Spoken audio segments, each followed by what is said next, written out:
Et chers investisseurs, nous sommes live pour ce nouveau podcast. On est de retour avec Clem après un bon mois de vacances. Est-ce que ça se voit sur nos visages, ceux qui nous regardent sur YouTube? Est-ce qu'on est Voilà, bronzé? grave. Mec, tu sais que c'est ouf parce que toute l'année, je suis tout blanc et là, je suis parti pile poil sur les 10 jours où il a fait grave beau dans le sud-ouest et j'ai fait plage matin, après-midi, tous les jours, je crois. Du coup, Ah mais tu as un beau teint. Après, je sais pas si ça vient pas aussi du nouveau setup qui te c'est glow? probable, hein. C'est Ah! probable. Je pense que j'ai une meilleure installation, ouais, et c'est fini, de tout monter, tout démonter dans la cuisine comme je faisais avant. C'était assez fastidieux donc c'est cool, ouais. J'ai entendu ce conseil-là, tu vois, et je suis tout à fait d'accord. Il y a un mec qui disait, il faut essayer de tourner ses vidéos dans un endroit, dans lequel tu es à l'aise et tu as l'habitude d'être, tu vois? Et souvent, le meilleur endroit où tourner ses vidéos, c'est d'être dans son bureau parce que tu y es toute la journée, tu vois? Alors qu'en fait, quand tu set up un endroit, spécifique, moi, avant, je sais que je tournais mes vidéos dans la cuisine, là. C'est un peu horrible parce que c'est l'endroit où tu bouffes normalement, où tu es, tu sais, tu es un peu détendu et là, tu dois être un peu à fond, pour présenter une vidéo et j'ai vraiment envie de progresser là-dessus. Moi, je sais pas toi, mais tu sais, sur le fait d'être un peu plus à l'aise, parce qu'on m'a fait pas mal de critiques là-dessus sur mes vidéos. Je suis un peu, tu sais, je veux vraiment condenser les choses et je suis un peu, alors chers investisseurs, bienvenue dans cette nouvelle vidéo et tu sais et je me rends compte quand on tourne des podcasts, je suis un peu plus naturel, quoi. J'essaie Ouais, d'être un peu beh, moi plus, idem, et on se rend pas compte de la difficulté qu'il y a, quand on fait une vidéo tout seul et qu'on parle à une caméra. Genre, au début, j'étais pas du tout à l'aise. 1 an et demi après, je suis un peu plus à l'aise, mais quand je me regarde, tu vois, après avoir fait une vidéo, j'ai l'impression que j'étais ultra dynamique et tout, trop chaud, et je suis là, mais je fais: «Mec, tu es tout mou là», genre, et j'ai du mal, tu sais, à être comme je suis dans la vraie vie, mais parce qu'en même temps, tu parles à une caméra, il y a personne en face de toi, c'est très bizarre, et c'est très, très bizarre. je pense que ça prend du temps, hein, d'être à l'aise, ou je pense que c'est un peu inné aussi. Quand tu vois, Bah, tu sais heu que je me suis acheté la formation d'Emilio là, je sais pas si tu as vu, il a fait une promo, je sais pas si c'est dans sa liste email, il a fait une, promo sur sa formation, pour le charisme, sur le charisme ouais, et c'est intéressant, il conseille en fait des exercices à faire chez soi pour booster son charisme et il dit un truc qui est super et tout le monde refuse de le faire parce que c'est hyper chelou, c'est de s'entraîner face à un miroir, tu vois? C'est-à-dire que tu t'entraînes et tu essaies de parler et tu vois en fait concrètement ce que tu as un retour direct sur ce que tu fais, tu vois? Donc il dit le miroir et s'enregistrer en vidéo, tu vois? Et en fait, plein de gens ne sont jamais enregistrés en vidéo et donc ils pensent, enfin, tu vois, tu peux penser que c'est facile et en fait pas du tout. Et c'est ce qu'il explique et je suis tout à fait d'accord avec lui. Il dit, crois pas que l'acteur que tu vois au cinéma, tu sais, qui t'as l'impression qu'il joue super bien et tout. En fait, le mec, il a passé des années devant son des années, miroir ouais. à s'entraîner, à dire tiens, et puis tu as plein de choses à bosser, tu vois, À sur faire du le ton théâtre de la avant de passer, voix, le théâtre, le ton de la c'est voix, que l'expression, l'entraînement, hein. Ouais. etc. Et en fait, quand tu es stressé, quand c'est tes premières vidéos, tu es stressé, tu veux surtout bien faire, ben, tu parles très vite. Tu... Ouais, moi, mes premières vidéos, Tu c'est bafouilles. beaucoup ça, quoi. Mais, de toute façon, le premier podcast qu'on avait fait, j'avais eu, du coup, un commentaire là-dessus, tu sais, et des fois, tu bafouilles un peu, enfin, c'est quand même pas hyper naturel de parler, devant une caméra, et moi, je sais que mes vidéos, je dois, faire un rush de 30-35 minutes pour avoir une vidéo qui fait, 15-20 minutes max, tu vois? J'enlève plus de la moitié. C'est, du blanc où je réfléchis, où je bafouille, je refais, et bah, ça fait partie du jeu. Mais c'est cool là, la formation sur le je suis pas dans la liste, de Emilio, mais je regarde un peu ses shorts et tout parce qu'il m'impressionne quand même. Je sais pas si tu suis un peu sur YouTube les shorts, le nombre de vues qu'il fait, c'est assez impressionnant, Ouais, il en a fait pas mal et il a une mais technique, ouais? pardon, je te coupe, mais il a une technique qui me tue de rire, et ça fait grave d'engagement dans les commentaires. C'est quand il dit, tu sais, au lieu de dire iPhone, il va dire iPhone. Et mec, il se prend Bon, une avalanche de commentaires, genre en mode, «Qu'est-ce que c'est ce ce gland?» Il dit iPhone et tout, mais sauf qu'en final, ça fait un engagement de ouf, et la ouais, vidéo, ouais. je crois qu'elle a fait quasiment 2 millions de vues, le short. Ouais, non, mais il est assez fort sur, hacker les trucs et tu sens qu'il l'explique lui-même, il est assez à l'aise dans les vidéos, il arrive à avoir une bonne posture, il cale bien son rythme. Je sais qu'il travaille pas mal avec les bullet points en plus, donc je trouve il est assez fort là-dessus, donc je trouvais que c'était un et tu vois, il l'explique lui-même, il était très timide à la base, il l'a beaucoup bossé.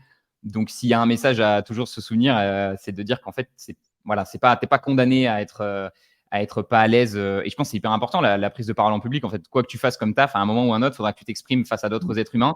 Sans même parler d'internet, tu vois, nous on parle là beaucoup des vidéos, mais les gens qui nous écoutent, j'imagine qu'à un moment ou un autre, vous vous retrouvez face à votre boss, il faut négocier quelque chose, même juste face à votre copine. En fait, toute la vie, c'est des interactions humaines. Et donc, si tu as un peu plus confiance en toi, tu poses un peu plus ta voix, tu travailles aussi ton écoute par rapport aux autres, je pense que tu peux améliorer. Ouais, je me dis, tu peux vraiment améliorer ça et ça peut que être positif dans ta vie, quoi. Mais, tu sais que, enfin, je sais que je me suis amélioré devant la caméra, mais je sais aussi que c'est, très différent quand tu te retrouves dans d'autres situations. Aujourd'hui, je sais que tu me mets sur une scène devant un public tout seul, mais je me chie dans les bottes, hein.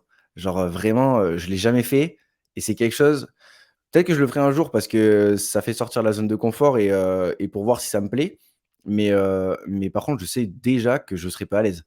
Après, je pense que c'est Alors que tu vois, fonction moi, c'est enfin, le c'est contraire. pareil, Moi, c'est j'ai l'entraînement. l'impression, à un moment, je voulais presque tourner toutes mes vidéos avec un public. Tu sais, je voulais organiser des rencontres un peu et je me disais, bah, j'en profite pour faire une vidéo ou parler d'un sujet parce que j'ai l'impression que le public me nourrit et j'ai l'impression d'être plus naturel quand je parle à des gens, tu vois. C'est-à-dire, parler à la caméra, des fois, j'ai l'impression que j'oublie que c'est un être humain derrière, tu vois. Alors que quand j'ai des gens face à moi, mais c'est vrai que moi, par contre, ça, j'ai eu cette chance-là, c'est-à-dire que depuis que je suis tout petit, j'ai toujours le souvenir que quand il fallait passer à l'oral, j'étais content, tu vois. Genre, alors qu'en Ouais. classe, je sais pas, sur une classe de 30 élèves, tu en as 29 qui vont détester le moment Ouais, où il faut moi passer devant le tableau. Et moi, je sais pas, j'étais en mode, oh, vas-y, let's go. Peut-être pas 1 sur 30 quand même. Je pense qu'il y a 2-3, je pense dans une classe, il y en a toujours 2-3 qui vont se dire, ça va, c'est pas un exercice si difficile. Mais c'est vrai que pour la majorité des gens, c'est hyper dur. Mais tu vois, même moi, où bah, potentiellement, je suis à l'aise à l'oral, bah, tu vois, face à la caméra, c'est hyper chaud. Et quand je regarde mes anciennes vidéos, j'en ai hyper honte. Tu vois, en vacances, là, il y a un mec qui a, mes potes, du coup, ils me vannent toujours un peu sur mes anciennes vidéos, salto arrière, tu vois. Et ils me disent, ah, Roman, mmh. salto arrière, machin.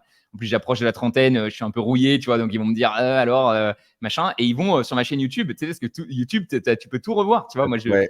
j'ai des vidéos du collège qui sont encore sur YouTube, tu vois. Et du coup, je déteste ça. Tu sais, ils lancent la vidéo et t'as honte, quoi. Enfin, mais en même temps, je me dis, c'est bon signe, tu vois, d'avoir honte de soi il y a 10 ans. Mais c'est vrai que ces Bah, c'est que tu as vidéos-là, progressé. Mais après moi je trouve ça cool quand même de les garder ce genre de vidéos parce que quand tu vois tout le déroulement ouais, qui s'est fait et où est-ce que tu en étais il y a 10 ans et où est-ce que tu en es aujourd'hui, bah, en fait, tu regardes, les choses avec ton prisme d'aujourd'hui. Donc quand tu regardes les vidéos actuelles, il y a toujours quelque chose à refaire, tu vois? À améliorer. Là, tu parles du rythme et d'être moins, carré, ce genre de choses. Mais, il y a 10 ans, tu étais à des années-lumière de te poser cette question-là. Genre, tu te disais juste, «Bah, vas-y, il faut que je fasse une vidéo, j'allume la caméra et sortira ce qui sortira» et genre, ouais, ouais. c'est mais, il y a un mec là avec qui j'ai discuté, du coup, sur Insta et il me disait, qu'il était arrivé au maximum du contrôle de ses dépenses et qu'il avait bien compris que maintenant que pour investir plus et vraiment dans sa vie d'investisseur, il voulait commencer à gagner plus et donc monter un business et cetera. Et je lui ai dit: «En fait, le seul conseil, c'est, passe à l'action», tu vois? Toutes tes idées, tout ce que ça va venir, en fait, à partir du moment où tu passes à l'action et c'est exactement ça quand tu te lances, sur YouTube ou sur n'importe quelle plateforme, c'est, le plus dur, c'est le premier post, hein et la deuxième chose la plus dure, c'est, la discipline et rester motivé. Ça, c'est parce Carrément. que ouais, Mais c'est vrai que tu peux te poser beaucoup de questions sur qu'est-ce qu'il faut faire et tout. Et je pense que tu as forcément une période où tu testes un peu des trucs, mais après, il faut avoir la discipline. En fait, tu testes un peu large. Et quand tu vois qu'il y a un truc qui marche bien, qui te plaît bien, là, tu appuies et tu fonces, quoi. ouais, Euh, mais clairement. ouais, Et c'est tu vois, c'est pour c'est moi, beaucoup c'est de discipline, pas. hein. Ouais, je pensais juste un truc par rapport au business, tu vois. Je pense que les side business, ça peut être très cool. Mais souvent, ce que je vais dire aussi, c'est que je connais plein de gens qui font beaucoup d'argent. On en parlait avec Axel, je l'ai eu au téléphone hier. Et je lui disais, lui, il a beaucoup cette audience, tu sais, de gens qui sont auto-entrepreneurs, Mmh. auto-entreprises et qui commencent même à monter des SASU, des choses comme ça. Et c'est des développeurs, moi, j'ai un pote à moi, là, il fait 6 000 balles par mois, un de mes meilleurs potes avec comment on appelle ça, tu sais, des posts sur les réseaux, quoi, social manager, quoi. Ah ouais, Et quand tu community vois manager. le nombre d'heures que c'est, tu te dis, je veux dire, il fait du bon boulot, hein, mais quand même, c'est 6 000 balles, tu vois, je me dis, putain, Ouais. stylé, quoi. Et en fait, s'il a deux contrats à 3 000 ou un contrat à 4 000, un autre à 2 000, ça peut aller très vite si tu es dans les bonnes industries, celles qui sont en croissance, et aussi que tu sers aussi des clients qui ont de l'argent, hein. C'est toujours le truc, hein. C'est que si tu réfléchis à qu'est-ce que veulent les grandes boîtes ou qu'est-ce que veulent des boîtes, pas forcément les énormes, parce que les énormes, ça va être difficile, des fois, elles ne vont pas recruter un petit prestataire, mais qu'est-ce que veulent les entreprises? Les entreprises, elles ont beaucoup de moyens. Et si tu peux leur fournir un service, tu vois, je trouve que gagner sa vie sur Internet, ça va tellement plus vite quand tu fais comme ça de la presta. Et Ouais. ça t'empêche pas, à côté, de développer un truc un peu plus long terme qui peut un peu plus te correspondre. Et j'ai l'impression qu'il y a beaucoup de gens qui passent comme ça, tu vois, qui commencent avec un truc un peu presta consulting. Même moi, je l'ai fait à un moment. Et après, tu lances un petit peu un truc side business pour te faire plaisir. Mais ouais, il y en a pas mal aussi qui passent par, tu sais, le MLM. qui est Ouais, aussi. pour moi, un peu un faux business parce que tu es pas vraiment, enfin, tu bosses quand même pour quelqu'un, tu bosses pour une boîte et celui qui récolte le plus de fruits, c'est celui qui est au-dessus de toi. Donc tu es Ouais, à ton compte, mais tu aurais ouais, c'est pas pour autant que tu as 100 un business. Mais quand tu regardes, les community managers et tout ça, le fait de travailler sur les réseaux, même si tu dézoomes un peu la situation, genre aujourd'hui, quelles sont les formations en ligne qui font le plus d'argent pour les formateurs? C'est beaucoup les formations, sur le business, sur, devenir community manager et cetera. Il y a des, là, je vois passer des et meufs, une fille qui a fait, une interview avec, Oussama Hamar, que je voyais il y a quelque temps et tout. Elle a fait une formation, iTicket, je crois, elle disait à 1 900 € avec, 4 coachs, un truc solide, genre presque une école pour devenir community manager et elle fait, là, je crois qu'elle a fait en juin 100 K sur le mois et quand tu regardes les Yomi Denzel et tout ça, c'est pareil, ils forment au business et ouais, aller vers ces voies-là, après, quoi. ouais, après je pense que c'est un peu différent encore quand tu as une formation, monter son business, même si tu pourrais considérer ça du coup comme une formation professionnalisante. Mais je pense qu'en effet, tu le vois, ça se voit de plus en plus. C'est-à-dire que le mec qui vendait des programmes, pour les particuliers pour devenir, musclé, tout d'un coup, il se met à vendre, l'opportunité de devenir coach en muscu. Et autant ton programme pour les particuliers en muscu, bah, tu es capé à 200-300 balles. Autant le programme pour devenir coach certifié, tu peux le vendre 3 000 € facile, tu Ouais, vois, parce grave, que parce que derrière, le tu mec se connais dit, les revenus bah, derrière. voilà, en devenant coach, je vais pouvoir facturer moi aussi les gens. Et je pense qu'en bourse, pour l'instant, on n'a pas encore ça, mais ça ne tardera pas, je pense, à ce qu'il y ait des youtubeurs qui disent devenez conseiller en gestion de patrimoine ou devenez, tu vois, parce que forcément, si tu t'intéresses à ce domaine-là, bah, tu te dis si j'ai une certif et que j'ai un bon diplôme et que j'ai suivi une bonne formation et qu'ensuite je peux avoir mes propres clients, bah, évidemment, cette formation peut avoir Ouais. beaucoup de valeur pour moi, quoi. Ouais, c'est vrai que ça existe pas trop ça, enfin, en tout cas, j'en ai pas connaissance, mais c'est une sorte d'école digitale, pour devenir conseiller en gestion de patrimoine, un peu avec tous les codes qu'on a sur YouTube, de, faire, la gestion, enfin, en gros, des CGP qui pourraient, faire un peu notre taf, tu vois? Apprendre aux gens à, faire leurs propres investissements et qui seraient rémunérés par ça. C'est pas forcément un modèle qui existe trop, je pense. Je pense que ça existe, mais Après, attention, tu vois, parce que moi, je voyais plus le truc où, tu vois, par exemple, le coach, tu vois, quand tu vends le coach en muscu, je pense pas qu'il vend au mec comment. Alors, tu dois avoir un peu de web marketing, mais l'idée, c'est pas forcément de devenir youtubeur ou quoi que ce soit. Ça peut être juste de devenir coach muscu en local. Et c'est des fois beaucoup plus facile d'être un bon mmh, coach muscu en local, surtout si tu as envie de travailler en physique avec les gens. Et je pense que c'est pareil, en fait. C'est-à-dire que nous, on fait sur Internet, donc on peut toucher beaucoup plus de gens, mais c'est difficile d'avoir un impact concret et direct avec des gens parce que justement, on est plus sur une masse. Donc, je pense que là où il y a des fois des opportunités aussi à prendre pour certaines personnes qui n'ont pas peur de bosser en local et qui apprécient même le contact physique, c'est d'avoir ces compétences-là, mais de pouvoir les appliquer en local. Et à mon avis, en local, tu as aussi beaucoup plus de gens. J'en parlais avec Axel parce qu'il m'a dit qu'il voulait passer une formation pour devenir courtier, il me semble, en assurance. Et je pense que tu as des trucs où en local, c'est plus facile de créer du lien. Et les gens sont par contre, à mon avis, plus intéressés par justement plutôt que le do it yourself, do it for you. C'est-à-dire, je vais gérer tes placements, ce qui est encore un ouais, business un autre, complètement différent. business, différent. Toi et moi, on Mais est d'accord qu'on préfère conseiller, enfin, conseiller et même dire voilà ce que je fais, vous pouvez reproduire, mais sans gérer l'argent nous-mêmes parce que c'est pas les mêmes implications après, quoi. Mais grave. Après, je pense aussi, toi, tu parlais du local, mais c'est vrai que sur le digital, quand tu as une très grosse audience et que tu as une très grosse formation, c'est compliqué de garder du lien avec, bah, toutes les personnes que tu peux avoir. Moi, je sais qu'à ma petite échelle, j'ai la chance encore de pouvoir je connais tous les mecs enfin, mecs et filles aussi, de, ma formation. J'ai, le groupe WhatsApp où on est, du coup, une cinquantaine et on peut discuter, genre, il reste une bonne proximité et Ouais. je t'en avais parlé aussi, mais je fais tous les vendredis des vidéos où je réponds aux questions en vidéo de manière détaillée et cet aspect un peu personnalisé avec, des réponses aux questions, personnalisées, ça garde du lien aussi avec les personnes et je trouve ça cool. Je trouve qu'il y a pas mal d'avenir, je pense, sur le combo de la formation en ligne plus un accompagnement et vraiment une présence humaine, quoi. Parce que les mecs, en fait, je pense qu'acheter une formation et être largué tout seul et en mode, tu tu gères ensuite, si tu as des questions, je te réponds vite fait et c'est tout. Ça marche enfin, je pense que ça marche pas. Les gens, ils Non, mais cherchent maintenant une proximité aussi. bien sûr. Je pense qu'ils achètent pas une formation, mais ils achètent enfin, Une pour communauté. quitter, tu vois? Ouais, une En fait, communauté pour quitter. rejoindre des gens qui sont, tu vois, dans la même vibe que toi, qui ont la même envie. Parce que des fois, moi, je dis souvent, hein, investir en bourse, c'est difficile si tu es le seul personne que tu connais. Et ça arrive souvent, hein. Moi, au début, j'étais le seul, dans mon entourage, j'étais le seul qui investit en bourse. Donc, en fait, quand tu es le seul Et limite, d'ailleurs, c'est de faire des masterminds et de rencontrer des gens physiques qui investissaient aussi en bourse qui m'ont dit, OK, bah, moi aussi, je peux le faire, tu vois. Donc, rien que ça, et Sven, qui bosse aujourd'hui avec moi, le déclic qu'il a eu, tu vois, il avait vu la formation et tout, il s'est dit, ouais, c'est cool, mais il n'avait pas investi en bourse, tu vois. Et il est venu à la rencontre. Donc, moi, j'organise une rencontre chaque année. Donc, ça, c'est l'occasion, la rencontre Trident, tu vois, de voir concrètement les gens en vrai. Et il m'avait dit, bah, c'est à la rencontre, en voyant plein de gens qui étaient dans la même dynamique, il y en avait certains qui avaient démarré, d'autres qui étaient même plus avancés, etc. Il s'est dit, bah vas-y, en fait, c'est des gens normaux, moi aussi, je peux le Ouais, de faire. ouf. Et on est la moyenne des 5 personnes avec qui on passe du temps. Donc, c'est hyper important de pouvoir, certes, on connecte en ligne et aussi pouvoir essayer de se voir en vrai. Moi là, sur la version 2.0, tu vois, je vais passer sur un meilleur outil qui s'appelle School pour créer un super forum.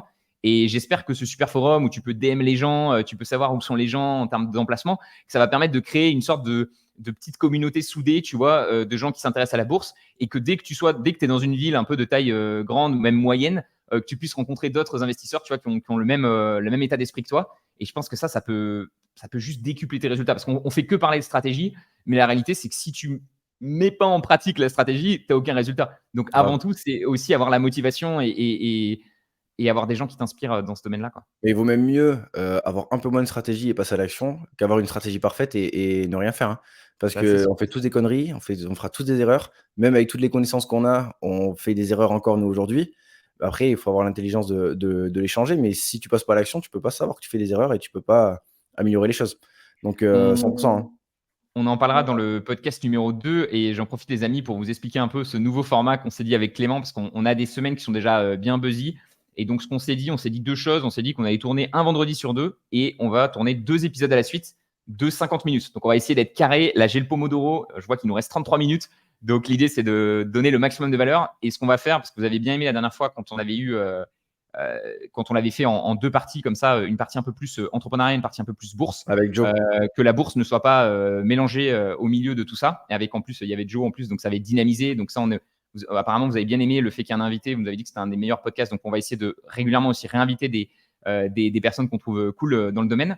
Mais voilà, 50 minutes entrepreneuriat, 50 minutes bourse. Et vous en aurez normalement, donc chaque semaine, c'est juste que nous, on les tourne à la suite, mais chaque semaine, vous en aurez un sur plus entrepreneuriat, un sur plus bourse. Donc là, vous êtes dans l'épisode entrepreneuriat et le suivant sera sur la bourse. Et je pense que ce dont je vais parler, c'est justement encore une des erreurs un peu que j'ai fait. Et je pense, enfin, c'est toujours bien. Il y avait un mec qui disait, et c'est très vrai, c'est que si tu te regardes 3 ans en arrière et que tu ne dis pas que tu faisais des erreurs, bah, ça veut dire qu'il y a un souci. Même si tu ne te trouves pas un peu stupide, enfin, tu te dis, putain, quand même, j'étais bête à l'époque, ça veut dire que tu n'as peut-être pas assez appris, tu n'as pas assez grandi, tu vois.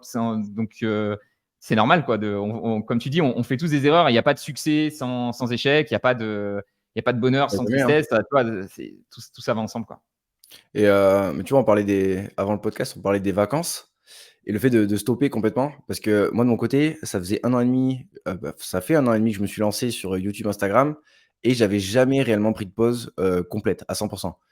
J'étais toujours un peu sur l'ordi, un peu sur Insta, un peu, à regarder, même quand j'étais en vacances ou quoi que ce soit.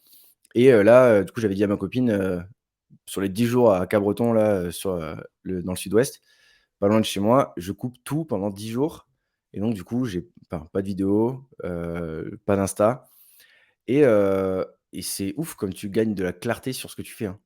C'est abusé. Le fait de prendre du recul, juste, de penser à rien et de faire, la larve sur la plage, tu as un peu tout en trame de fond et tu trouves des solutions, hein. Enfin, je sais pas ce que tu en penses toi, je sais que tu le fais régulièrement de couper complètement, limite, mode avion pendant 3 semaines, j'ai vu ton message sur WhatsApp, «S'il y a un gros problème, appelez Clémence». Ouais, j'ai mis Là ça parce que mon père, une fois, il m'a envoyé un message et il avait trop crisé. J'avais éteint mon portable pendant une semaine entière et il m'avait envoyé un message, tu sais, genre le mercredi. Et il n'avait pas eu sa réponse le vendredi et il était en mode, voilà. Et je lui ai répondu le lundi et il m'a dit, mais pourquoi tu vois. Donc là, maintenant, j'ai mis ce message. Comme ça, je me dis, si vraiment il y a vraiment une urgence, tu vois, il se passe un truc. En plus, mon père n'avait pas forcément d'urgence, mais tu vois, les gens ont le l'habitude fait de que pas tu leur répondre. répondes. Ouais, Et du coup, c'est difficile de déconnecter aussi pour ça, tu vois, parce qu'ils ont l'habitude que tu sois toujours là, toujours dispo. Mais moi, je trouve que c'est hyper important parce qu'en fait, si t'es même les messages, tu vois, moi, je sais que sur WhatsApp, en plus, j'ai pas mal de boulot, de taf aussi. Donc, c'est difficile d'être complètement détendu quand je joue WhatsApp. Et donc, je suis un peu obligé de couper ça. Et puis, ça me permet d'être juste moins sur le téléphone aussi. Je sais pas si tu verras à la caméra, mais attends, je vais te montrer. J'ai carrément créé voilà. J'ai rien sur mon téléphone. J'ai ma copine et mon chat. Et ah j'ai même ouais, plus de, tu sais, j'ai même plus de raccourcis. Et j'ai testé ça et mec, c'est incroyable parce qu'en fait, j'utilise la barre de recherche en dessous quand Ouais, je veux du coup chercher une app. Parce que tu sais, j'avais vu pas mal de trucs pour être un peu moins addict au téléphone, genre mettre en noir et blanc. Enfin, tu sais, il y avait des trucs un peu chiants ouais. comme ça, les mettre dans une box et tout. Je trouvais que c'était pas du tout pratique. Par contre, enlever les apps, je trouve ça génial parce qu'en fait, tu allumes ton téléphone et tu as un petit Il y a moment rien de à faire. réflexion. Tu es obligé de faire une action consciente pour aller, sur une appli ou sur, et c'est Tu es ouf. obligé de te dire qu'est-ce que je veux faire en fait, tu vois. Et du coup, Ouais, tu enlèves le fameux je débloque, je clique un peu trop rapide. Mais pour revenir sur le sujet, ouais, complètement d'accord avec toi. Faire des grosses coupures, ça permet vraiment de prendre maximum de recul. Et je pense que c'est l'erreur que j'ai fait quand j'ai débuté l'entrepreneuriat, c'est que pendant les 10 premières années, j'arrêtais, quoi. J'étais tout le temps un petit peu connecté. Et c'est à force de me rendre compte que des fois, j'arrivais même plus à être en vacances, tu vois, parce qu'en fait, ton ouais. cerveau, tu es censé être en vacances, mais en fait, ton cerveau il est toujours dedans. Que je me suis forcé un petit peu et que c'est jamais facile au début, mais après, tu arrives à un stade où puis même, tu es juste, en fait, tu sais, dans nos business, on a toujours des objectifs, on a toujours du stress, il y a de l'ambition, il y a Ouais. des trucs, tu vois, qui rentrent. Là, les vacances, ce qui fait du bien, c'est juste de pouvoir se dire, bah, je sais pas ce qui va se passer aujourd'hui. Et si il se passe rien, bah, c'est cool aussi. Enfin, tu vois, genre, juste profiter de l'instant et quoi qu'il arrive, c'est OK. Tu vois, genre, Et ça fait trop du bien. tu arrives à ne plus penser au business et tout? Tu arrives vraiment à déconnecter ou tu y penses quand même, tu sais, genre en mode, parce que moi je sais que genre j'ai déconnecté, physiquement, donc j'étais plus sur les réseaux et j'ai coupé pendant 10 jours. Mais par contre, je suis tellement passionné, j'aime tellement ce que je fais que c'est mon cerveau ne peut pas, enfin c'est impossible de couper à 100 et de plus y penser et tout. Genre, tu sais, tu dis: «Bon, peut-être qu'à la rentrée je vais faire ça et genre je vais communiquer comme ça plutôt que comme Heu, ça» et tu non, vois, genre, le fait d'avoir, coupé, j'ai un peu, tu sais, j'ai réfléchi à ma communication et à comment je parlais de mon programme et je me suis rendu compte que, j'en parlais pas forcément bien. Je mettais pas forcément en avant les bonnes choses, en tout cas les choses, vendeuses, tu vois? Et qui donnaient envie aux gens, de venir et là, depuis la rentrée, tu vois, j'ai changé un peu mon ton et je parle pas mal justement de la FAQ hebdo là et du fait que, je prends le temps de faire des réponses de 10 minutes, personnalisées en fonction des blocages et des questions de chacun. J'ai vachement mis l'axe là-dessus et c'est ça, tu vois, c'est justement en prenant le temps et en prenant du recul sur, ce que je faisais pendant les vacances et j'ai fait, 6 ventes en 6 jours. Ce que je hors, enfin alors hors lancement, ce que tu avais ouais, jamais fait pour l'instant, avant, ouais. Juste, en mais parlant avec les gens, en faisant des stories plus axées là-dessus et heu et j'ai parlé aux gens aussi, tu vois? non, Et mais le c'est le le ouf. recul, en fait, quand tu as la tête dans le guidon, tu te dis, tu vois pas comment tu peux changer, tu te dis: «J'ai pas le temps» et cetera Mmh. et tu es toujours obligé de vraiment en sortir. Donc et juste pour revenir sur ce que tu disais, je pense que c'est pas toujours possible. Tu peux pas empêcher tes pensées, en fait, d'arriver. Par contre, ce que tu peux faire, c'est ne pas les suivre. Une analogie que j'aimais bien dans la méditation, il disait: «C'est comme si tu es au bord d'une autoroute», tu vois? Tu as des voitures qui passent à fond et c'est tes pensées. Des fois, c'est l'autoroute de ouf. Genre, il y a des pensées qui, tu sais, ça va. Et des fois, tu as pas grand-chose, c'est un peu plus calme. Tu as qu'1 ou 2 voitures qui passent, c'est les pensées. Donc déjà, quand tu es en vacances, généralement, tu en as moins de voitures qui passent. Et le truc qu'il faut pas faire, c'est quand tu médites ou même quand tu es dans ta vie tous les jours, c'est ne pas courir après une pensée, tu vois? C'est-à-dire, tu vois la voiture passer, c'est un peu comme le chien, tu sais, qui court après la voiture. Le truc, c'est que la voiture, elle va t'emmener et tu sais pas où elle va t'emmener. Et des fois, tu pars trop loin et tu te crées du stress sur des choses qui sont même pas là, tu vois, et tu es plus justement en train de profiter Ouais. dans le moment présent. Et donc, moi, j'ai beaucoup travaillé là-dessus, tu vois. J'ai lu des bouquins vraiment assez cool sur cet aspect un peu spirituel et reconnexion au moment présent. Et j'essaie vraiment de pratiquer ce que j'ai vraiment essayé ces vacances. Et même là, maintenant, c'est encore plus dur quand tu es de retour dans le taf. Mais c'est le lâcher prise, quoi. C'est de dire, arrête de te créer de l'anxiété sur tout ce qui doit être comme ça doit être, tu vois? Et Je te c'est rejoins vraiment de de ouf. et c'est en fait, on a trop d'objectifs, tu vois? On est trop en mode: «Ouais, il faut que j'ai ça, sinon je suis une merde, sinon je suis pas», tu vois? Et en fait, le lâcher prise, c'est de dire: «Bah, tu sais quoi? Si ma vidéo elle est pas publiée vendredi, elle est pas publiée vendredi. Et Tu sais c'est ouf, quoi?» c'est Tu exactement vois? la même réflexion, tu vois? Et Genre, là, et et j'en ai parlé, ça veut pas dire que tu vas pas la publier ta putain de vidéo parce qu'en fait, ouais, mais 2 justement, jours quand après. tu as pas la pression et que tu peux être toi-même je pense une analogie peut-être qui parlera à plus de gens parce que les gens sont pas forcément, youtubeurs, c'est dans le sport. Moi, j'ai remarqué que je suis bien meilleur dans le sport quand je suis pas concentré sur le score, tu sais, le nombre de points, les trucs comme ça, mais je suis juste genre: «Vas-y, joue cette balle, comme si c'était la seule balle que tu joues de ta vie», quoi, tu vois? Genre en mode, j'ai repris un peu le squash et le badminton et genre c'est tellement plaisant d'être, tu sais, de se perdre en fait. Les Anglais appellent ça le flow, de se perdre dans le flow, c'est-à-dire tu fais un match de foot et t'oublies qui t'es, t'oublies ton âge, t'oublies tout. T'es juste en mode Tu vis ton vas-y, truc. je focus sur ce qui est en train de se passer et je prends du plaisir, tu vois. Mais tu vois, je rebondis sur, l'anxiété et tout ça, on en avait déjà parlé. Mais au final, le fait de prendre du recul aussi et de couper pendant 10 jours, je me suis rendu compte qu'en fait, tu pas là pendant 10 jours, mais il se passe rien. Tu reviens, c'est exactement pareil que quand tu es parti. Tu sais, des fois, tu as l'impression, quand tu te formes un peu sur les réseaux, il faut une présence quasiment quotidienne, tu vois? Surtout sur Instagram où c'est du snack content, très rapide, ton post il est montré 2 jours et après ça disparaît. Donc tu te dois, quand même d'être régulier. Donc justement en phase, de publication, tu dois être comme ça. Mais là, le fait de couper pendant 10 jours, ben, il s'est rien passé. Je suis revenu, mes stories, elles faisaient autant de vues qu'avant. Mes posts, ils font autant de likes et autant d'interactions qu'avant. Et ça m'a permis de me dire, genre, souffle, tu vois, prends du recul. Et exactement la même chose pour les vidéos. J'ai discuté avec mon monteur parce qu'avant, en gros, je tournais le mercredi, je lui ai envoyé le mercredi avec le script du montage et ce qu'il fallait faire. Et je voulais publier souvent vers le dimanche, tu vois, genre 3-4 jours après. Et en fait, je lui ai envoyé un message, il fait, gros, genre, en vrai de vrai, on publie quand la vidéo elle est prête. Genre, le but, c'est pas que tu la fasses en 15 jours, mais je sais qu'il bosse très bien. Mais si c'est lundi, si c'est mardi ou mercredi, je m'en tape en fait. Genre, la vidéo, elle est faite, elle est bien, je suis content, bah, je la publie, puis terminé.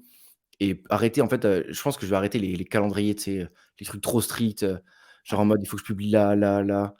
C'est en fait, Et, ça te bouffe la ouais, concentration. mais même des fois quand tu as un call, moi je sais que juste d'avoir un call en fin de journée, de savoir qu'il y a un truc, des fois ça peut me rajouter. Donc tu es obligé un petit peu d'avoir certains calendriers, d'avoir certains Oui, rendez-vous. bien sûr. Ça peut toujours créer beaucoup d'anxiété et en effet, je pense on se met trop de règles, on se met trop de pression et on pense que tu sais, c'est d'être dans le contrôle, on est très dans le contrôle et je pense qu'il y a une part qui est intéressante dans le contrôle parce que c'est ça qui permet d'avancer vers tes objectifs. C'est-à-dire que si tu es complètement dans l'oisiveté, je ne sais pas si tu avances à fond, tu développes autant, tu vois, tes business, ton patrimoine, etc.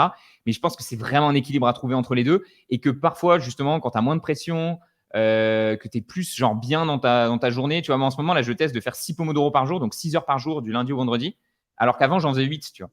Et j'ai l'impression que Ouais. je suis plus efficace. J'y pense aussi parce qu'il y a un mec sur YouTube, il a dit ouais, vous faites des journées de 18 heures ou je sais pas quoi. J'ai vu en commentaire.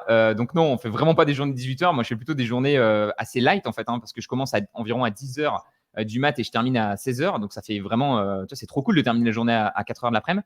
Et en fait, Grave. j'ai remarqué que de me forcer comme ça à terminer plus tôt, ben en fait, chaque jour, j'ai l'impression que je reviens avec plus d'énergie et je suis plus efficace que si, tu vois, je me dis non, il faut terminer à 18h, 19h en mode charbonnage à max. Parce que du coup, le lendemain, bah, tu as moins d'énergie, quoi. Donc, c'est toujours pareil. La productivité, c'est pas faire plus, c'est faire mieux.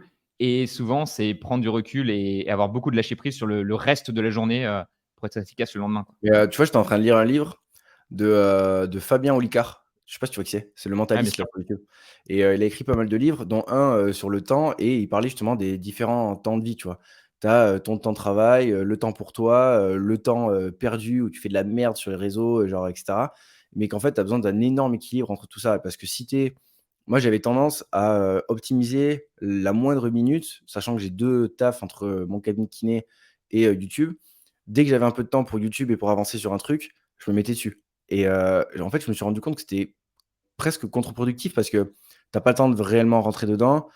Tu fais, mais tu fais pas vraiment et au final, je me rends compte qu'en bossant le mercredi après-midi, le vendredi après-midi, vraiment focus, bah, j'arrive à faire autant de choses que, quand, je bidouille un peu partout et du coup, c'est en partie, ça vient de moi, tu vois? Le fait de passer, à 2 podcasts, un vendredi sur 2 et je pense qu'aussi, ça sort un peu de la règle où on faisait un podcast par les toutes les semaines parce que ça prend du temps, ça prend de l'énergie, on en a discuté et c'est vrai qu'au final, quand tu passes tous les vendredis après-midi à faire ça, bah, moi de mon côté, c'était un peu chaud et je sais justement que ça allait me créer de l'anxiété au niveau du calendrier et tout et que j'aurais pas eu le temps de tout faire et donc je pense que pour ma situation, c'était mieux et du coup, bah, on fait comme ça et je pense que ça va le faire, il y a pas de raison mais ouais, il faut prendre du recul et essayer de prendre tous les temps différents qui sont importants, donc faire du sport. Là, aujourd'hui, si j'ai une demi heure de libre, au lieu de me foutre sur un truc qui va pas vraiment me faire avancer, bah, je vais lire, par exemple. Je vais lire quelques pages et puis, je sais qu'au final, ça va me reposer. Je vais lire un peu, je serai content parce que j'aurai fait quelque chose d'utile, mais je me fous pas tout le temps la tête dans le guidon, quoi. Ouais, et sachant que même des fois, moi j'avais un peu ce truc-là aussi, c'est que il faut arrêter de vouloir, ça c'est le dev perso, de vouloir rendre chaque minute, tu vois, productive ou quoi que ce soit. Il faut aussi avoir des moments où tu glandes un petit Non. peu, mais peut-être glander de manière, tu sais, glander sans forcément avoir des distractions qui t'apportent pas grand-chose. Enfin, c'est OK d'en avoir de temps en temps, forcément. Mais ouais, allouer bien le temps. Tu vois, moi, je sais qu'après avoir fait ces 6 Pomodoro, souvent, je vais manger. Si c'est la journée sport, je vais aller au sport. Mais si c'est pas la journée sport, je vais me caler un peu dans le canapé. Je vais regarder 2-3 trucs sur YouTube, machin. Ouais. Et voilà, et c'est mon petit moment détente, plaisir, et c'est hyper important. Et c'est pareil, le sport, en fait, ça te donne plus d'énergie pour le reste de ta journée. Moi, il y avait une étude qui m'avait vraiment choqué sur la productivité. C'était en fait, c'était sur le sommeil, plutôt pour illustrer le sommeil, mais je trouve que ça rentre bien dans ce truc-là. C'était des militaires, tu sais, qui devaient marquer un nombre de points en tirant toute la journée. Et à la fin des 7 jours, ils avaient le total de leurs points, tu vois. Et en fait, il y avait 3 groupes. Et il y a un groupe, genre, il dormait 8 heures par nuit. Un autre, il dormait 7 heures par nuit. Et un autre, il dormait 6 heures par nuit. Mais le truc, c'est que pendant qu'ils dormaient pas, les mecs qui dormaient que 6 heures, ils pouvaient continuer de tirer. Donc, ils pouvaient continuer de marquer des points. Tu vois ce que je veux dire? Ouais. Et ce qu'a montré l'étude, c'est que c'est le groupe qui a dormi 8 heures qui a eu les meilleurs résultats. Parce qu'en fait, vu que c'était de la précision et qu'il suffisait pas de, tu vois, et c'est le cas dans la majorité des métiers, il y a quelques métiers où il faut vraiment juste être présent. Je sais pas si tu es garde de nuit, bon, bah, tu es payé juste à être là. Enfin, quoique même là, tu vois, il faut que tu quand S'il y même. a s'il y a un problème, Il y a un problème, tu vois, c'est un peu toujours pareil. Et c'est l'argument qu'on a toujours avec ma chérie qui, justement, quand tu es en médecine, bah, tu as un nombre d'heures, tu arrives, voilà, tu peux pas, tu vois, ça sert à rien d'être, entre guillemets, plus productif, tu vas pas être mieux payé. Et pourtant, je lui dis toujours, c'est abusé. Des fois, en médecine, il y a des gens qui font des 24 heures de suite. C'est ouais. prouvé scientifiquement que si tu travailles 24 heures d'affilée, la 23e heure, t'es un zombie. S'il y a un Mais truc c'est plus grave efficace, surtout pour qui arrive, quelque chose aussi important que la santé et la médecine, tu vois? C'est ouf. Mais franchement, ouais. le système de santé, enfin, moi, je bosse dedans et j'ai des potes médecins et tout et je pense que tu le vois aussi avec, Clémence en médecine, mais le système de santé, en tout cas la formation au système de santé, au métier de la santé, pardon, c'est très bancal, hein. C'est vraiment Bah, très, très bancal. Surtout les internes et tout ça, ouais, en fait, j'ai l'impression que tout le souci, le cœur du souci, c'est qu'ils sont en sous-effectif, j'ai l'impression de de ouf. partout. Et donc, en fait, vu qu'ils sont en sous-effectif, bah, ils badgent pas. Tu sais, elle m'a expliqué qu'ils badgeaient pas. C'est-à-dire qu'en fait, tous les gens dans l'hôpital, genre les infirmiers, tout ça, ils badgent. Tu sais, t'as un nombre d'heures, quoi, comme dans tous les métiers, quoi. Tu sais à peu près quand est-ce que tu rentres, quand est-ce que tu sors, et t'es payé, enfin, tu vois, en fonction de ça. Et les médecins, ils badgent pas. Genre, on leur dit, non, non, vous avez pas besoin de badger. Donc, en Ouais, fait, mais tu tu fais fais des en fait, heures pas possibles. Tu es obligé de rester parce que, bah, tu sais, c'est la vie d'une personne qui est en jeu, donc t'as pas vraiment le choix. Et c'est terrible. Et je pense qu'il y a plein d'accidents comme ça. C'est terrible que les gens qui sont critiques, tu vois, tu as absolument besoin d'eux dans un moment critique. Potentiellement, ils sont fatigués, ils vont faire une erreur humaine qui est pas de leur faute, quoi, qui est juste parce qu'ils manquaient de sommeil. Et donc, il faut espérer que le fait qu'il justement il y ait plus de médecins maintenant qui soient, tu sais, ils ont remonté le numerus clausus et tout. Il faut espérer que ça mettra 10 ans évidemment avant que ça arrive, ouais, mais il bien faut sûr. espérer qu'il y en ait Ça a plus changé, ouais. et que ça permettra d'avoir non seulement des rendez-vous plus rapides avec différents spécialistes, mais aussi que qu'il n'y ait pas des internes qui se suicident ou qu'il n'y ait pas tout ce genre de problèmes, quoi. Ouais et rien à voir, mais par rapport à justement, genre, enfin, je sais que on avait déjà parlé aussi, mais je suis en train de réfléchir moi à me faire, tu sais, coacher. Juste, pas forcément, par un coach hyper reconnu ou quoi que ce soit, mais j'aimerais avoir, tu vois, c'est un peu ce qu'on fait aussi en discutant tous les 2, mais avoir quelqu'un qui a, du recul sur la situation et qui peut analyser les choses un peu enfin, d'un peu plus haut que ce qu'on peut faire nous sur notre business quand on est dedans et tu as déjà pensé toi à le refaire? Parce que je pense que tu l'avais déjà fait, non? Tu m'avais dit? Ouais, j'ai vu un coach, mais tu sais, j'étais tombé un peu dans le truc. C'était à l'époque où il y avait le high ticket, j'avais payé super cher. C'était un mec qui était pas mal, mais c'était débile les prix, c'était trop. Justement, ça m'avait créé de l'anxiété, tu vois, parce que justement, Ouais. c'est comme tu dirais, je gagnais 15 000 balles par mois et je lui donnais 15 000 balles par mois, quoi. Donc en fait, Ah ouais. et il fallait que je fasse 15 000 enfin, tu vois, c'était vraiment un peu du n'importe quoi. Donc ça m'a un peu calmé sur ces histoires de coach. Je pense qu'aujourd'hui, tu peux en trouver des bons. Après, il faudrait chercher, tu vois, des gens qui te challenge. Je pense qu'aussi, il y a deux types de coach, tu vois. Tu as un peu plus le mentor. Pour moi, le mentor, c'est le mec qui a déjà fait ce que tu veux faire. Donc, tu vois, un mec qui Mmh. aurait, par exemple, 30 ans de business derrière lui. Alors, pour nous, sur Internet, c'est un peu compliqué parce qu'il faudrait que tu aies un mec qui ait plus d'expérience sur des business Internet spécifiquement, je pense, pour qu'il soit mentor. Parce qu'en fait, le mentor, l'idée, c'est qu'il te donne des conseils concrets parce qu'il connaît le secteur Il dans est lequel déjà tu passé évolues. là, ouais. Mais c'est Voilà. vrai que Donc, sur notre, domaine, c'est compliqué, hein, parce que ça reste très récent, hein, l'infoprenariat, ouais, il ouais, y a pas des mecs qui et même les mecs bons, en fait, on sait même pas s'ils seront là dans 10 ans parce qu'il faut se renouveler, il faut, ouais. et c'est une gymnastique, on sait même pas qui c'est qui va sortir, pas vainqueur, mais qui sera toujours là et toujours bon dans quelque temps, tu vois? Après, tu vois, c'est un peu la relation qu'on a eue. Moi, je t'ai donné pas mal de conseils parce que voilà, ça fait quand même 10 ans que je fais ça sur internet. Donc Mmh. naturellement, c'est comme dans n'importe quel sport. Si tu fais ça depuis 2 ans et que tu as un mec qui en fait depuis 10, logiquement, il va pouvoir quand même te donner quelques conseils, même si tous les conseils sont pas bons à prendre parce qu'on en a parlé ensemble. Tu vas peut-être pas avoir exactement le même business model que moi, et tant mieux, tu vois, parce qu'il faut que tu l'adaptes aussi à ton propre prisme. Mais le défaut peut-être de ça, du mentor, enfin moi je sais que j'ai ce défaut-là quand entre guillemets, je coach les gens, et c'est pas d'ailleurs vraiment du coaching, c'est plus du coup du mentorat, c'est que je vais avoir tendance à dire trust me, je suis déjà passé par là, fais ça, tu vois. Ouais, Et le problème de ça, c'est qu'en fait, ça va toujours dépendre de la personne. Déjà, elle va pas forcément comprendre ton message si tu lui expliques comme ça de but en blanc. Et il faut être beaucoup dans l'écoute. Et le coach un peu plus classique, normalement, c'est qu'il a même pas besoin de connaître en fait ton métier ou quoi que ce soit.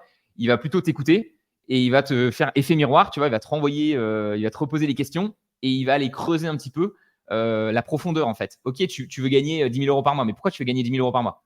Ok, tu veux pouvoir subvenir à ta famille. Ok, mais pourquoi tu veux subvenir à ta famille? Ok, parce qu'en fait, tu as été abandonné par ta mère quand tu étais petit. Ok, et tu vois, et en fait, en creusant comme ouais. ça, tu arrives à tomber des trucs. Donc, c'est quasiment de la psychologie. Hein.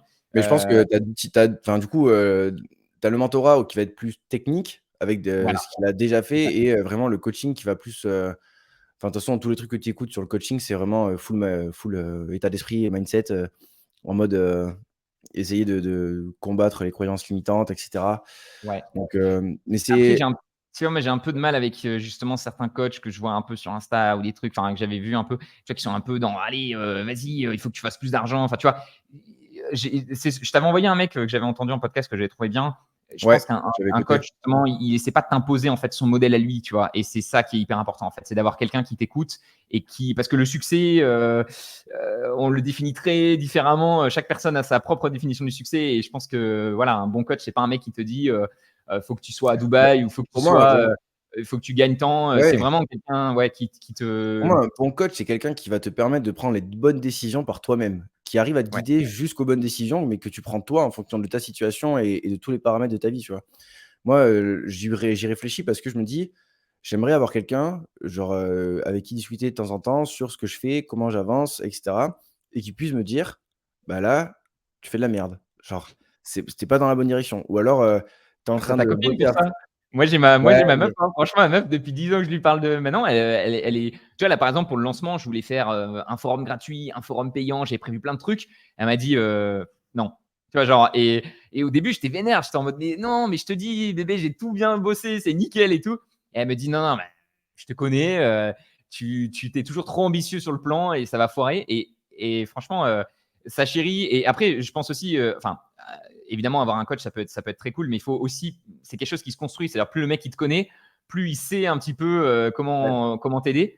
Et je pense que l'auto-coaching aussi, c'est fort, c'est-à-dire se parler à soi-même ou écrire dans un carnet. Des fois, ça permet de poser les choses. Moi, je sais que je le fais beaucoup aussi. Et des fois, en écrivant, je me rends compte que je suis pas en train de partir dans le bon sens aussi. Mais à nouveau, c'est prendre du recul, faire le point pour mieux avancer ensuite, quoi. ouais, moi, je sais que c'est par exemple sur Notion, je le fais ça. Enfin, je fais pas de page, de matinale ou un truc comme ça, je fais pas trop. Mais, par contre, je sais que des fois, je prends, tout mon Notion en mode tout mon outil d'organisation et limite, je fais table rase et je repars. Tu sais, je repars feuille blanche, je réorganise un peu les trucs, un peu mieux, un peu, Ouais, sur mon fonctionnement actuel et là, je suis content avec ce que j'ai fait aujourd'hui. Mais si dans 6 mois, je suis certain que, ça va pas partir à la poubelle, mais ça va changer d'organisation et puis je vais bouger les trucs et puis ça permet de recadrer les choses, en fait bien et sûr. là, tu vois, Mais j'ai moi, segmenté par projet, c'est le plan 90, tu sais, ouais. Mais que ça, tu moi, vois, j'essaie de faire. j'y crois, mais j'y crois moyen, en fait. Genre, je le mets en place aussi, mais c'est plus pour les macro objectifs, genre, en gros, enfin, je veux faire, tant de clients, je veux aider tant de personnes, via la formation. Je veux faire tant de formations pour, développer mes compétences là-dedans sur les 3 mois, tu vois? Mais pour moi, en tout cas, la façon dont je fonctionne, c'est vraiment genre macro, c'est les gros trucs. Ensuite, genre, j'ai un peu du mal à suivre ce plan de 90 jours parce qu'en fait, en 90 jours, il se passe quand même énormément de choses. Des fois, là, tu vois, j'ai pivoté peut-être 2 fois sur, les 2 derniers mois parce que, il y a des choses qui arrivent, parce que je réfléchis, parce que je me dis: «Ça, Ouais. ça c'est mieux» et ça Mais rentre pas forcément dans mon plan de 90 jours. c'est peut-être parce que justement, tu fais pas forcément ce travail profond au moment où c'est le plan 90. Logiquement, l'idée là, donc là, le prochain, ça va être septembre justement. Enfin non, septembre, c'est encore un des mois. Donc ensuite, ça va être Mmh. octobre, novembre, décembre. Donc en gros, fin septembre, tu fais un plan et logiquement, tu passes presque un jour entier à écrire, tu vois, à sortir tout ce que tu as sur ta tête pour ensuite avoir un peu. Donc ça, tu n'es pas obligé de le faire tous les 90 jours. D'ailleurs, c'est plus un truc que tu fais une fois par an potentiellement de tout sortir. Mais tous les 90 jours, tu fais quand même un gros point. Mmh. Et à partir de là, tu en déduis un peu qu'est-ce que je pourrais faire dans les 90 jours. Et c'est une seule chose, tu vois. Faut pas dire je vais suivre des formations, je vais faire ça, je vais faire ça. C'est vraiment genre, c'est quoi le truc qui, si je faisais ça, en fait, c'est la question, c'est si j'arrive à faire ça, tout le reste, c'est pas grave, tu vois. Si tout le reste se loupe, mais que j'arrive à faire ça, je suis le plus heureux des hommes sur les 90 prochains jours. Et du Ouais. coup, une fois que tu as ce truc-là, eh Mais ben, tu sais, c'est pas toujours aussi simple. Des fois, il va y avoir plusieurs bah, tâches, c'est ça, mais parce qu'en fait, c'est comme, enfin, on avait pris une fois, l'image de l'architecte et de l'ouvrier là. ouais, L'architecte, il construit le truc et l'ouvrier, bah, lui, enfin, tu vois, il creuse le tunnel. Sauf ouais, que le tunnel, c'est, ton plan de 90 jours, mais si tu arrives et que tu as une nouvelle idée ou tu as un truc qui se passe pas bien ou quelque chose comme ça, tu es obligé de pivoter. Donc pour moi, en fait, le plan en 90 jours, on va dire, ça va donner une direction, genre, c'est vraiment le gros truc, on va dire le gros projet à faire ouais. et ensuite, bah, tu t'adaptes. Enfin, moi, je sais que je m'adapte beaucoup à l'intérieur, tu vois? Bien J'ai du sûr. mal Mais à moi aussi, à rester parfois, et en fait, j'ai un espèce de petit papier, tu vois, sur le plan 90 jours comme ça là, et j'essaie de le refaire. Et en fait, généralement, je le refais quand même une ou deux fois. Donc, je le modifie un petit peu des fois. ouais, Donc, je suis pas du tout parfait là-dessus. Et surtout, moi, je fais un bilan chaque semaine. C'est le vendredi, je fais un peu le bilan de la semaine écoulée. Ce qui me permet parce que justement, j'essaie de pas trop réveiller l'architecte quand c'est la semaine et que je veux bosser, tu vois. Mais le vendredi, j'essaie de le réveiller un petit peu en se disant, tiens, est-ce que je suis quand même toujours sur la bonne voie? Un peu plus rapide, évidemment, mais valider que c'est toujours quand même dans le bon sens. Donc, tu vois, je pense que tu as quand même besoin, ces espèces de petits besoins, de petits moments d'architecte, tu vois, le soir, même chaque jour, le soir, tu peux dire, OK, est-ce que je suis bien sur mon plan? Et à la fin de la semaine, est-ce que je suis toujours bien sur mon plan? Donc, ouais, forcément, tu as toujours un peu d'architecte, mais je trouve ça quand même important de se fixer quand même un espèce de te dire, OK, quand même, ce trimestre, c'est vraiment ça l'objectif. Et puis, si à la fin, tu l'as pas fait, c'est pas grave, mais au moins, tu fais le point et tu te dis quelles sont les erreurs que j'ai fait. Et ça t'apprend aussi à peut-être être moins, pas ambitieux, mais être moins, voilà, comme moi, là, de dire je vais faire ça, je vais faire ça, tu vois, d'être plus calme ouais. sur les objectifs, quoi. Et du coup, niveau business là, lancement, en septembre, après, Exact. beaucoup de mois de travail parce que moi je suis les coulisses et du coup, ouais, l'objectif c'est, là, si on parle vraiment business au niveau, chiffre d'affaires et l'évolution, sur les, bah, allez, 2 prochaines années, tu aimerais arriver à quel chiffre à peu près? Mais tu vois, c'est marrant que tu dises ça parce que justement, j'allais te dire, j'ai complètement lâché prise sur ça, tu vois? C'est-à-dire qu'à un moment, j'avais un peu ça et maintenant je me dis juste, tu sais quoi? Essaie de faire la meilleure formation possible, quoi. Genre juste ça, essaie de t'éclater, essaie d'avoir des gens, qui vont kiffer ce que tu vas proposer, essaie d'apporter le maximum de valeur. Je vais baisser le prix de la formation, ça va passer à 300 € l'année, alors qu'avant c'était 300 en promo, mais sinon c'était 400. Donc là, je vais repasser à 300 et je vais essayer de vraiment, que ça soit, voilà, un super forum, super valeur. Donc je prévois plein de petits goodies, je vais on en reparlera peut-être quand on fera le lancement parce qu'on va s'y approcher, mais là, je décolle pour Maurice demain et du coup, je vais passer un peu un mois à Maurice, un peu focus justement sur cette refonte. Mais tu vois, pas trop d'objectifs. Je regarde, Sven, il m'a refait le suivi client et je regarde un peu les stats de renouvellement. C'est assez ouf parce que la première année 2021-2022, j'ai eu 24% de renouvellement et cette année, je suis à 45% de renouvellement. Donc, il y a eu tu vois, Ah, un c'est énorme génial. progrès. Ça vient du fait aussi que, du coup, dans cette nouvelle année, il y a les gens qui, tu vois, qui, comme toi, qui sont restés depuis la première année. Ouais, Donc, en fait, forcément, si les tu as aficionados. fait la deuxième, tu as plus de chances de rester sur la troisième. Tu vois ce que je veux dire? Ouais, grave. Mais, Ouais, ouais. mais je crois que c'est un peu la métrique parmi celles qui me plaît le plus, de me dire, vas-y, faut que les gens y restent parce que ça veut dire qu'ils sont satisfaits. Et puis, j'essaie de surveiller un petit peu quand même les dépenses parce que, comme je t'en ai parlé, tu sais, ça a tendance à monter. Je crois que je vais essayer de vous sortir les chiffres parce que c'est marrant. Je suis à 50% de marge aujourd'hui, en prenant tout en compte, hein, les impôts, tout ça. La première année, j'ai fait 88% de marge, ensuite 70, ensuite 60, et cette année, je suis à 50. Donc, genre, mes dépenses ont Ouais, monté. Enfin, mon CA, il a un peu augmenté, tu vois, mais finalement, mes dépenses, elles ont beaucoup augmenté. Et du coup, mon bénéfice, il a baissé. Tu vois, en 2020, j'étais à 4 000 € en moyenne de bénéfice. En 2021, 18. En 2022, 16. Et là, pour l'instant, en 2023, 14. Donc, c'est un peu, j'avoue qu'il y a juste ce truc-là de me dire, j'aimerais bien remonter ce bénéfice parce que tu as toujours cette envie quand même de progresser chaque année. ouais. Donc, ça reste moi, je me dis toujours, quand j'ai lancé ma chaîne, je me disais, si je peux gagner 10 000 € par mois, je suis plus heureux des hommes. Donc là, je suis toujours au-dessus des 10 000, donc ça me va. Mais tu as toujours un peu ce truc de dire, bon, bah, c'est con quand même de faire monter les dépenses. Alors, il y a des dépenses qui sont utiles, qui apportent de la valeur à l'information, mais il y a aussi des dépenses, je pense, où j'ai pas forcément géré, tu vois, j'ai pas trop compté. C'est toujours pareil, quand tu dépasses tes objectifs, après, tu fais plus trop gaffe au niveau des dépenses. Donc, je vais essayer de contrôler ça et faire en sorte quand même que ça progresse. Mais, Mais ouais, globalement, satisfaction client, tu vois, et injecter beaucoup Ouais, je de pense. capital. On développe l'app Trident, tu sais, avec Brian. Donc, bah, il y a le salaire de Mmh. Brian pour développer ça. Là, il y a un mec qui est venu nous voir pour connecter, donc, tu sais, pour se connecter automatiquement avec les brokers. Devine combien l'outil il coûte. Je suis pas sûr de le prendre. On n'est pas du tout sûr de le prendre parce que justement, c'est Par mois? par mois. Pour que la connexion juste? Juste pour connecter, donc tu puisses connecter eBay, De Giro, Ouais, Trade ouais. Republic et envoyer les infos. Envoyer les infos, hein, c'est-à-dire que tu n'as pas les données financières, tu n'as pas tout le reste, hein, juste ça. 200 ou 300 balles par mois? 3000. Wesh, quoi? Donc, quand les gens me disent ouais, Roman, ta formation elle est trop chère, j'ai envie de dire, mais les gars, vous vous rendez pas compte les coûts de combien ça, comme ça coûte cher. Et c'est pour ça d'ailleurs qu'on a investi dans S&P Global, dans Trident, parce que les gens qui gèrent la data comme ça, ils ont un avantage Un énorme pouvoir de et ouf.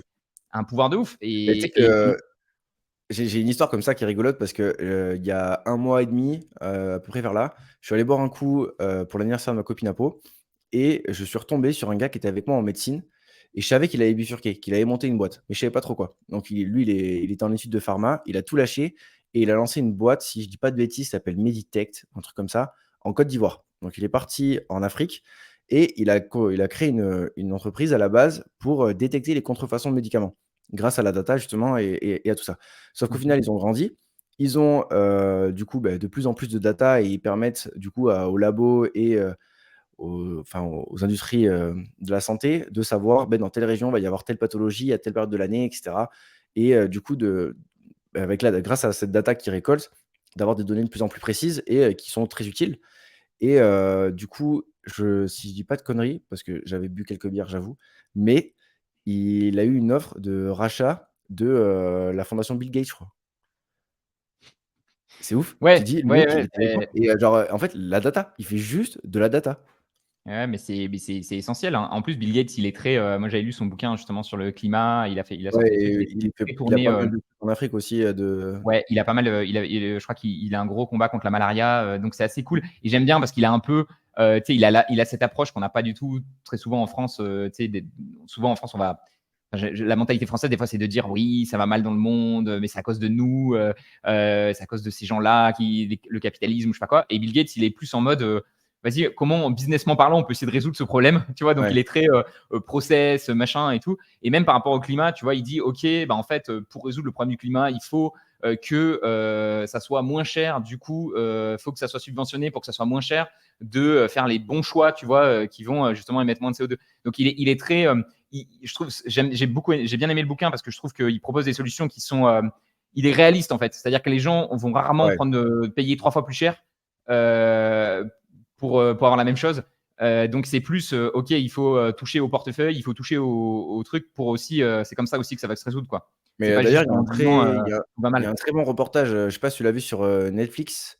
Je sais pas s'il y est toujours, mais, il y a quelques années, j'avais regardé un reportage sur Bill Gates et qui était très cool. Oui, Donc, ouais, je l'ai vu aussi, ouais. Ouais, ouais, assez cool, je assez cool. recommande, ouais. Mais il y a des gens qui l'aiment pas trop et j'avais vu des Mais vidéos, tu mais vois? Et j'ai un peu du mal à comprendre. Après, c'est sûr que ça a été, genre, enfin, en vrai, moi, il ça me dépasse parce que, alors après, bon, je le connais pas personnellement, ça se trouve, machin, mais je veux dire, le mec, il a des milliards, il pourrait, tu vois, être complètement déconnecté de tout ça et et il passer essaie de ses faire des choses journées des à dingueries. siroter des cocktails, tu vois, et tu vois? Et les mecs, et il est là, il combat la malaria, il investit dans sa fondation, machin. Alors certains vont dire: «Oui, mais sa fondation, en fait, c'est pas ça, c'est des investissements». Mais oui, mais justement, c'est parce qu'il est malin. C'est-à-dire qu'au lieu d'injecter directement les millions qu'il avait en Afrique, ce qu'il a fait, c'est qu'il a investi cet argent et c'est avec les dividendes et les résultats de ces investissements qui apportent de Mais la valeur en Afrique. ouais, Et en fait, ça va lui permettre d'avoir une durée d'impact qui est beaucoup plus longue. Alors après, on peut le débattre sur est-ce qu'il vaut mieux donner l'argent tout de suite maintenant ou investir pour pouvoir en donner plus sur le long terme.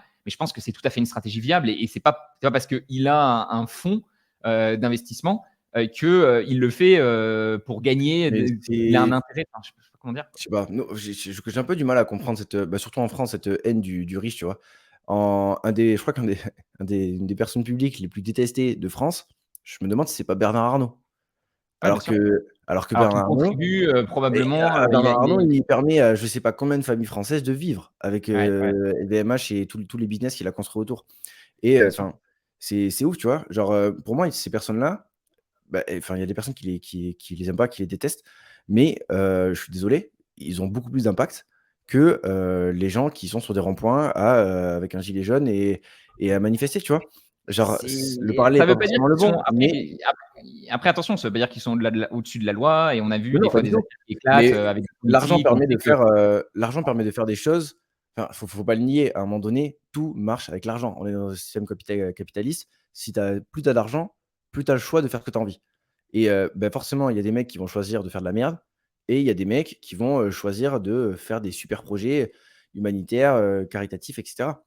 ouais, et Mais ça reste des mecs on devrait quand qui même les ont encourager et leur dire, tu vois? Mais c'est vrai que ça dépend des réputations. En France, tu as Xavier Niel qui a, tu vois, qui a quand même une meilleure réputation parce que peut-être ouais, parce qu'il avait Free et donc il a eu un business un peu low cost. Donc généralement, les entrepreneurs qui proposent des solutions un peu plus low cost, ils sont peut-être un peu plus appréciés. Ouais, non, c'est compliqué comme sujet. Je pense que, faut juste moi, j'aime pas de toute façon, j'aime pas détester des gens que je connais pas, tu vois? Je me dis: «Ça se trouve, le gars, tu boirais un café avec lui, tu dirais: "Putain, en fait, il est cool"». Et c'est sûr que c'est j'aimerais des bien gens boire qui un ont, café avec lui. c'est des gens juste qui ont plus de pouvoir, plus d'influence. Et donc, en effet, ils ont plus de responsabilités. Donc, on peut peut-être un peu plus les tenir. Mais c'est un peu facile, tu vois, d'être là, d'avoir aucune responsabilité de ton côté et de dire, ouais, mais c'est parce que Bill Gates, il a pas fait ça qu'on en est là, tu vois. Ça, c'est vrai que ça, c'est plus gênant, quoi. Ouais. Après, je pense aussi c'est, la plaie des réseaux ça, hein. Ça donne, la parole facile, quand tu es caché derrière ton téléphone, c'est bon ça, c'est tout un sujet aussi. Ouais, ouais, il faut rester positif. On est à 50 minutes, mon Clem. Yes, Donc, je vois. on Podcast. passe tout de suite sur l'épisode bourse. On espère que cet Yes, épisode un peu freestyle, spécial, waouh, rentrée. spécial quoi? Spécial rentrée, spécial entrepreneuriat vous a plu. On est parti sur, bah non, enfin, nous, on est parti tout de suite, mais vous, on vous donne rendez-vous la semaine La semaine prochaine pour prochaine. l'épisode bourse. Yes. À toutes. Ciao.